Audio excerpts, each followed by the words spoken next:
In today's video, I'm going to show you how to export a CSV file from Airtable, giving you a clean, portable copy of your data that you can open in any spreadsheet tool. If you find this helpful, be sure to like and subscribe, and let's get right into it. Start by opening your preferred web browser, then head over to Airtable and click the Login button. Once you're signed in, open the base that contains the data you want to export. This is the main workspace where all your tables and records live. Inside that base, select the specific table view you want to export. Views are powerful because they can show a subset of your data, like a filtered list or a specific sort order, so make sure you're on the view that matches exactly what you need.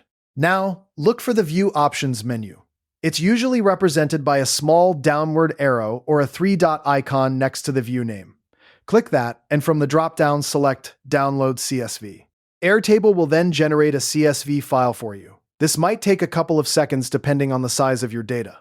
Once it's ready, your browser's usual download prompt will appear, allowing you to choose where to save the file on your computer. Pick a location you'll remember, like your Documents folder or a dedicated project folder, and confirm the download. After the file is saved, open it in a spreadsheet application like Excel, Google Sheets, or Numbers to verify the exported data. Check that all the expected fields and records are present and that nothing has shifted or gone missing. It's a quick step that saves headaches later. If you have other table views you need to export, say a different filter or a separate group of records, just repeat the process for each one. A few quick tips to make your exports smarter. If you only need a subset of your data, apply a filter to the view before downloading, so you get exactly the records you want and nothing more. Before you even start the export, take a moment to review your data for accuracy and completeness. Fixing errors now is much easier than cleaning them up in a CSV later.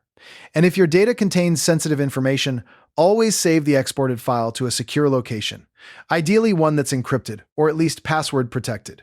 Finally, always double-check the CSV after export to confirm every field and record made it through correctly. And that's it. You now know how to export a CSV file from Airtable quickly and accurately. Thanks for watching, and I'll see you in the next tutorial.